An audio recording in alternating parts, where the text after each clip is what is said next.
Pain is inevitable, suffering is optional. Say you're running and you think, man, this hurts, I can't take it anymore. The hurt part is an unavoidable reality, but whether or not you can stand anymore is up to the runner himself.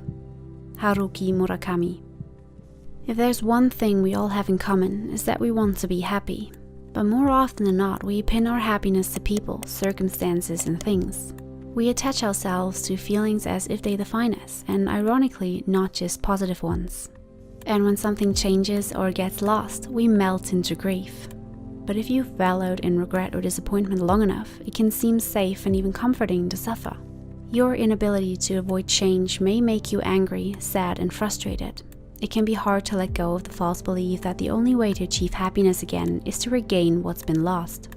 Even when you know you can't reverse the situation, you may agonize over this reality. By trying to hold on to what's familiar, you limit your ability to experience joy in the present, and a moment can't possibly radiate fully when you're suffocating it in fear. But when you stop trying to grasp, own, and control the world around you, you give it the freedom to fulfill you without the power to destroy you. How much happier would you be if you could just learn to let go? I teach suffering, its origin, cessation, and path. That's all I teach, declared Siddhartha Gautama, known as the Buddha and the founder of the world religion Buddhism 2,500 years ago. The Four Noble Truths contain the essence of his teachings, which spark awareness and understanding of suffering as the nature of existence, its cause, and how to live without it. The first noble truth: all beings experience pain and misery during their lifetime. In Buddhism, there is a clear distinction between pain and suffering, and it all starts with your narrative. Pain is seen as an unavoidable part of the natural world, woven into our existence as night is with day. But suffering is different from pain, because it's caused by our reaction to the inevitable pain of life. In other words, pain is a natural response. Suffering is a mental fixation. Imagine if you broke your leg after crushing your bike. If you are in pain, you observe, my leg hurts. But if you're suffering, you think, I'll never walk the same way again. Pain focuses on the event. Suffering is rooted in the experience and can include anxiety, depression, fear, confusion, grief, and even anger. Experiencing pain is the epitome of being present. You cannot feel the pain of yesterday or tomorrow, only today, and that's a good thing. Pain means your nerves are tingling, you're in the moment, you're alive. But suffering is dwelling on everything except the present. Only through suffering are we able to compress decades of pain into a single moment. Are you still tormented over that breakup that happened 5 years ago? Or that injury 10 years ago? The pain is long gone, but you're still able to suffer. As you can see, our capacity to suffer is far worse than experiencing pain.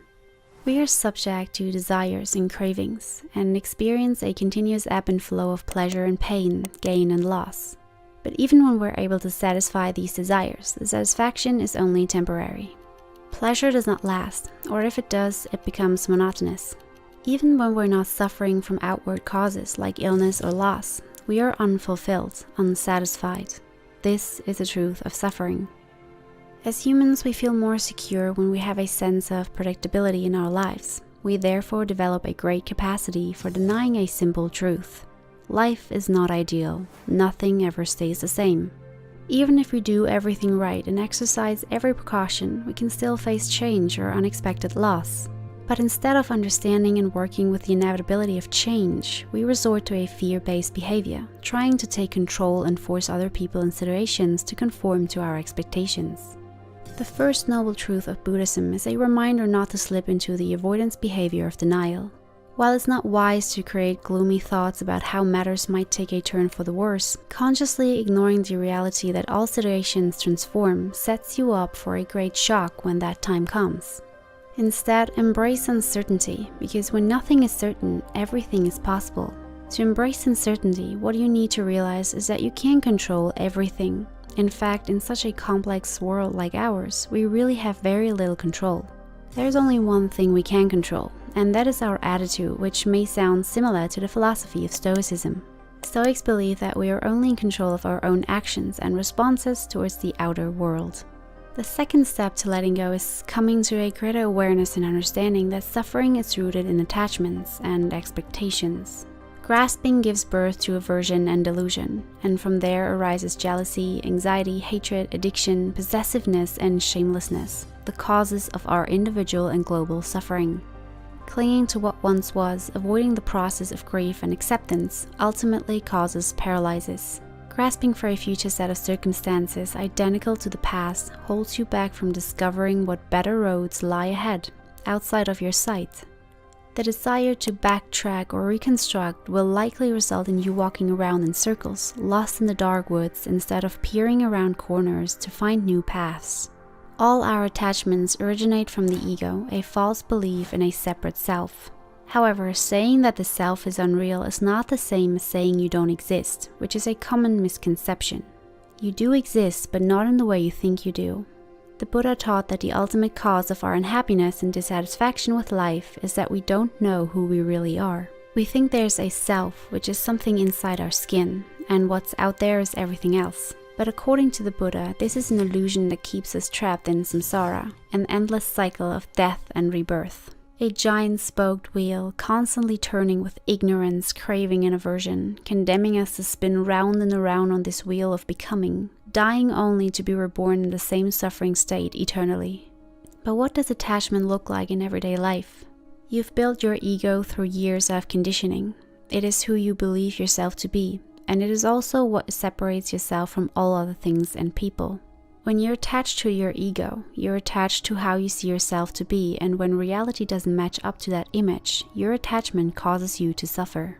But how can you tell if you're attached? When you're attached to an object, a goal, a dream, or another person, there are feelings that tell you, if I don't have that, I won't be whole. So start by identifying and listing the ideas, images, and expectations in your mind to which you are attached. Maybe you've listed something like this. I want to find a happy relationship. I want to be successful at work. I want to be thin and pretty. I want to spend time with my friends and family. These are pretty common goals and expectations, right? Now imagine all the ways in which these goals could go awry, even through no fault of your own. For example, you might spend years looking for a lifelong partner while only finding short-term relationships. Consequently, you will see all your shorter relationships as failures and begin to feel miserable, or as there's something wrong with you. You might be fired from your job and start to question your competence. You might sustain an injury and have to spend several frustrating months in physical therapy, painstakingly returning to the same level of fitness or even less than before. These thoughts aren't particularly pleasant to consider, are they? However, the Buddha's teaching on non-attachment is ultimately about realizing the truth about yourself. You're in the cosmos, and the entire cosmos is in you, in a very real and observable way. This is because it's understood in Zen that non-attachment isn't about physical items, locations, or people. It's about the ideas we occupy our minds with, what we believe about ourselves and the world around us. This process of recognizing the essential unreality of the separate, limited self is called enlightenment, and might be one of the most difficult teachings of Buddhism for sure. The Buddha also taught that it is possible not to suffer. A cessation of suffering is possible and is achieved by giving up the delusion and ignorance that fuel our attachment. This is the third noble truth, the possibility of liberation, and Buddha was a living example that this is possible in a human lifetime.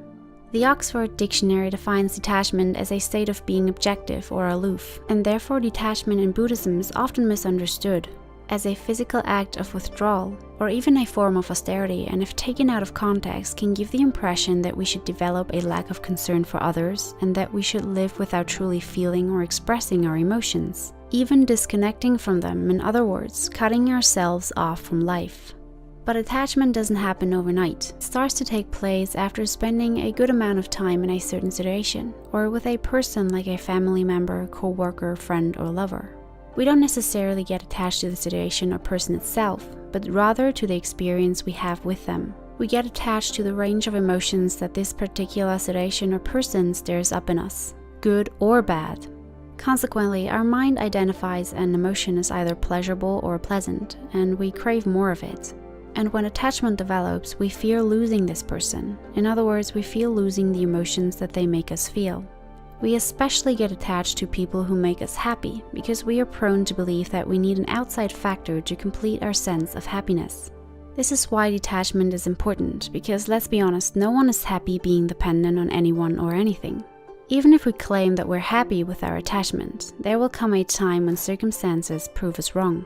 Dependence on others feels good only when the causes and conditions are in our favor. But when conditions change, for example when people leave or stop being available, we realize that attachment to others causes us misery. Detaching, inspired by Zen Buddhism, means looking inside instead of outside ourselves to complete our happiness, and that we learn to understand that we are already complete and can achieve full happiness on our own.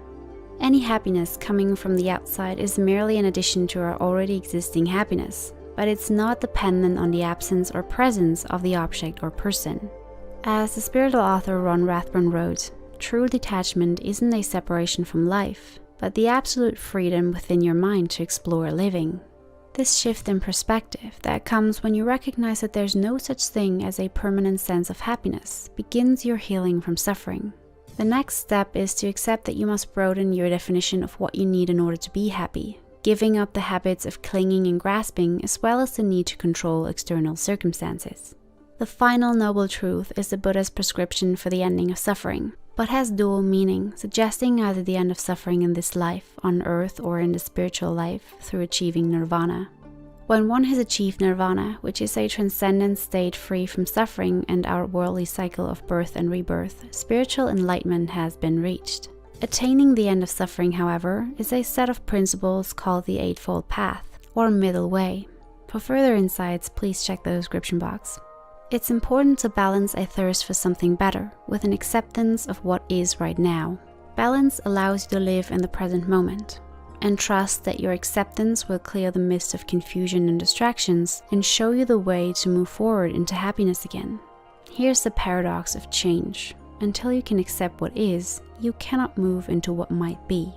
After all, there's only one thing that exists, the present moment. Yet so many of us spend our days lost in the regrets of the past or worries about the future. When we cling to the past or what no longer serves us, we contract ourselves to the point where we're unable to be nourished and invigorated by the present moment. We have to accept that what has passed has truly passed in order to open up to what the present moment offers us.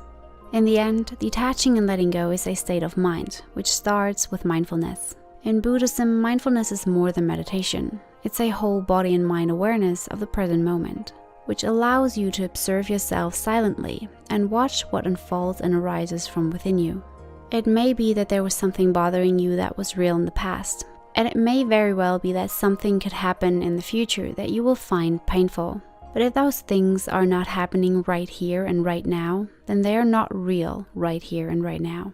You're creating them, and when you're able to fully appreciate that, you can let them go.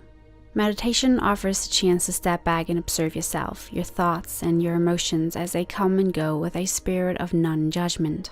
Honing this practice is an important component of emotional regulation. You'll be able to sit with difficult emotions as they emerge, but no matter how intense they are, they will not be able to control you.